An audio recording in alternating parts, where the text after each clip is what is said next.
Chers amis, bonjour et bienvenue pour un nouvel épisode d'Episcorama avec Monseigneur François Touvet, évêque de Châlons. Monseigneur, bonjour. Bonjour Florent et bonjour à tous nos auditeurs sur RCF Cœur de Champagne. Alors aujourd'hui, Monseigneur, on va commencer par parler chiffon. Non, c'est une boutade, mais on va parler d'une petite pièce d'étoffe faite de laine d'agneau, dont je crois la première recension remonte à Saint-Césaire d'Arles. C'est issu d'un vêtement grec. Ça rappelle la charge de pasteur d'âme qu'ont le pape et les archevêques et certains métropolitains.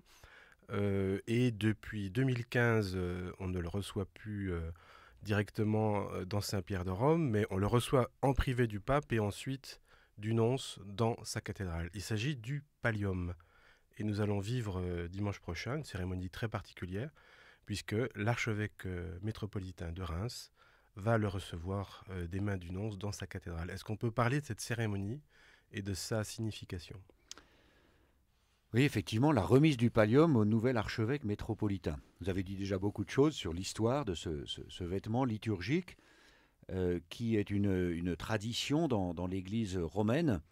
On peut dire qu'effectivement, c'est au moment de la fête de Sainte Agnès à Rome. Sainte Agnès qui est une des patronnes de la ville de Rome, qui a été martyrisée et qui est toujours représentée avec un agneau dans ses bras ou à ses pieds.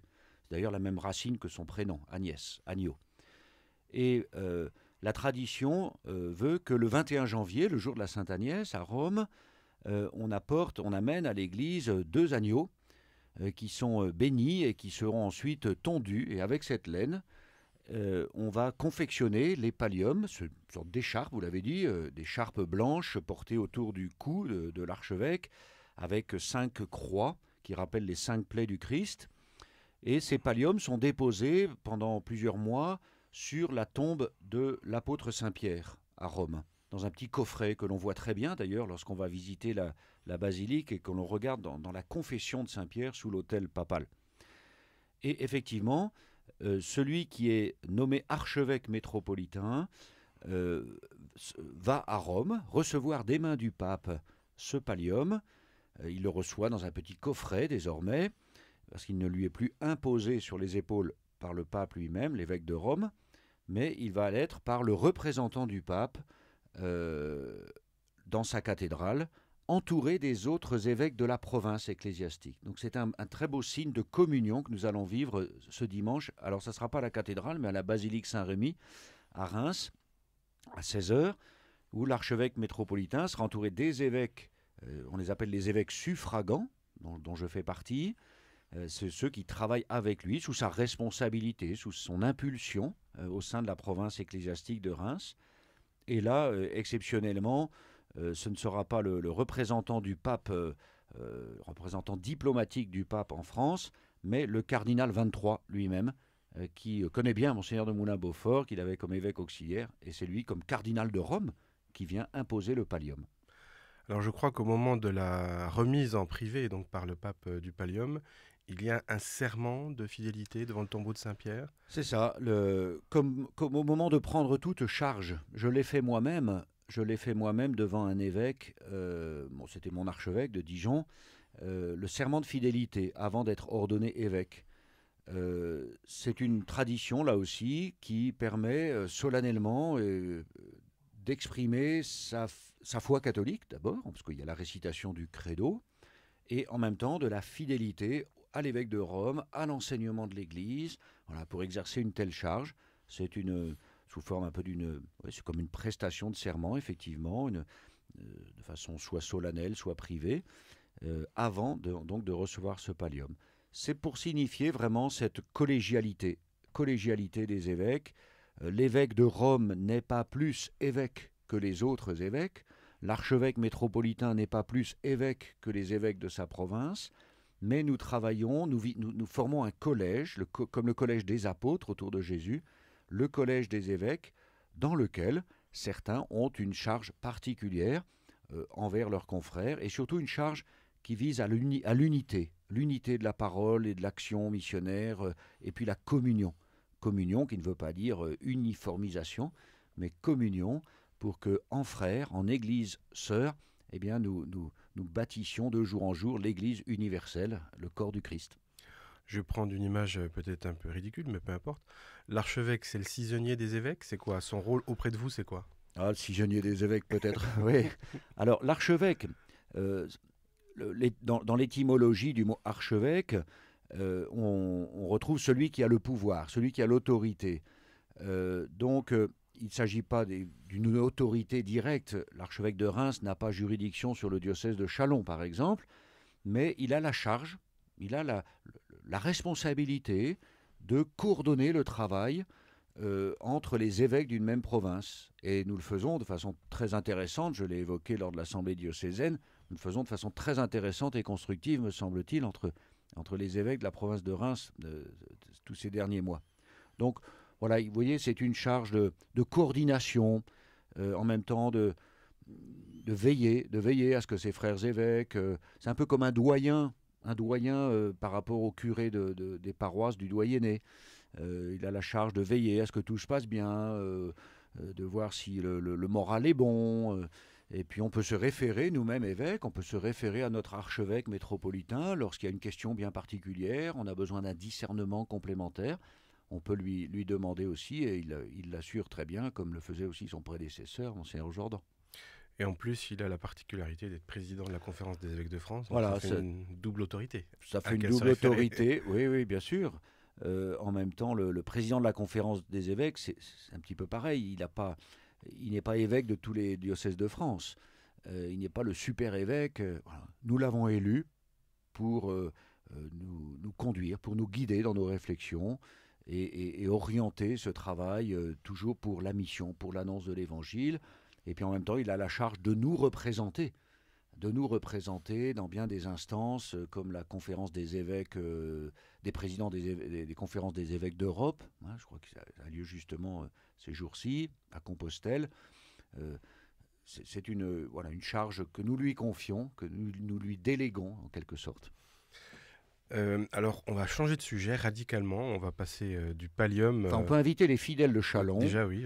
à se rendre à la basilique Saint-Remy ce dimanche 6 octobre à 16 heures pour cette messe solennelle avec remise du pallium à l'archevêque. D'accord, en communion donc avec Ah oui, je crois que c'est l'archevêque important de et le dire l'archevêché. et j'y invite vraiment tout le monde. Alors, une autre chose que nous avons en commun avec le diocèse de Reims, c'est l'enseignement catholique. Et dans ce domaine-là, il s'est passé un petit événement donc la semaine dernière avec vous avez porté sur les fonds baptismaux une nouvelle fondation. Une fondation, voilà, une fondation qui s'appelle Saint-Mathieu. C'est une fondation, en termes juridiques, on dit une fondation sous égide de la fondation Saint-Mathieu qui existe à Paris. Il y a un peu plus d'une vingtaine maintenant de fondations Saint-Mathieu sous égide. De quoi s'agit-il?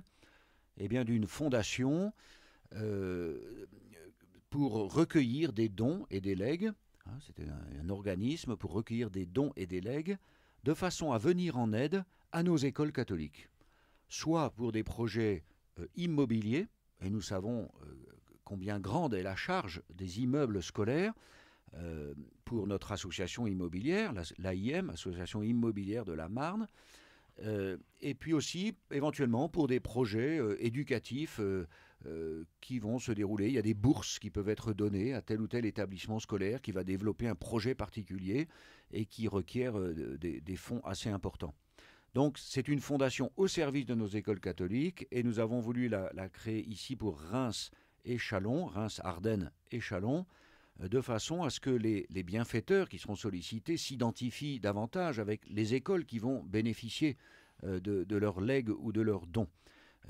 Parce que c'est difficile de donner à une fondation un petit peu lointaine, on se dit ça va partir où et pour qui. Là, c'est vraiment pour nos écoles locales. Et donc, le comité d'honneur est présidé, nous sommes membres, l'archevêque de Reims et moi-même, avec deux, trois personnalités locales qui ont un tissu, un réseau relationnel assez important, parmi lesquels d'ailleurs M. Daniel Rondeau, qui vient d'être élu à l'Académie française, qui est natif du Mesnil-sur-Roger, qui est un ancien ambassadeur. Voilà, tout ça pour essayer de rayonner le maximum et faire appel à la générosité des bienfaiteurs pour nos écoles catholiques. Je pense qu'il y a autant de fantasmes sur les finances de l'école catholique que sur celles des diocèses. On peut rappeler qu'il n'y a pas de subvention colossale qui viendrait de je ne sais où. Nos écoles Voilà. catholiques sont sous contrat avec l'État, c'est-à-dire que l'État, le ministère de l'Éducation nationale, assure le salaire des enseignants. C'est tout. C'est tout. Et ce sont nos écoles qui doivent assurer le salaire des personnels administratifs, techniques et d'éducation auprès des élèves. Ce sont nos associations immobilières qui doivent entretenir les bâtiments, etc. Alors, certes, il y a le forfait. Donc, les communes sont tenues de verser un forfait pour les écoles primaires, hein, au nombre d'enfants scolarisés. Et donc, il y a quelques moyens comme cela qui nous viennent en aide, mais qui ne suffisent pas. Qui ne suffisent pas à la marche des établissements et surtout à l'entretien des immeubles. C'est considérable. Donc, effectivement, cette fondation vient pallier à quelques difficultés. Et je remercie déjà tous ceux qui apporteront leur contribution, leur don à la Fondation Saint-Mathieu. Et on peut dire d'ailleurs, pour tout ce qui est dons et legs, ce genre de fondation peut aussi très bien conseiller les particuliers, parce qu'il y a même des moyens de faire un don sans léser ses propres héritiers. Oui, c'est ça, il y a des mécanismes. On peut très bien, au moment d'un legs, effectivement, léguer à une fondation, comme on lègue aussi à l'association diocésaine de Châlons, par exemple. Elle peut être légataire universelle, à charge pour elle, de reverser des legs particuliers à telle ou telle personne désignée dans le testament ou les héritiers.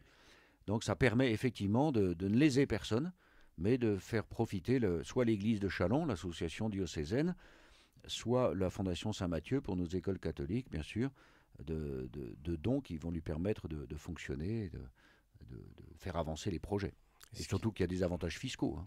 En plus, et puis c'est une façon d'inscrire son passage sur cette terre dans la durée au service de la mission, au service de l'éducation. Oui, et puis je pense qu'il Voilà. peut y avoir des personnes qui sont des anciens de tel ou tel collège ou école de notre diocèse et qui seront heureux peut-être d'apporter leur soutien de cette façon-là parce que c'est leur passé, c'est cet établissement qui les a construits et donc il y a peut-être une reconnaissance à exprimer de cette façon-là. Rendre un peu ce qu'on a reçu finalement. Tout à fait. On rappelle le rendez-vous donc pour la remise du pallium. La remise du pallium à l'archevêque de Reims, Monseigneur de Moulin-Beaufort, c'est donc ce dimanche 6 octobre à 16h à la basilique Saint-Remy à Reims. Donc le cardinal 23 vient, au nom du Saint-Père, remettre à l'archevêque son insigne d'archevêque, c'est le pallium. Rendez-vous est pris. Monseigneur Touvet, merci beaucoup. Merci Florent et à très bientôt. À très bientôt pour un nouvel épisode d'Episcorama.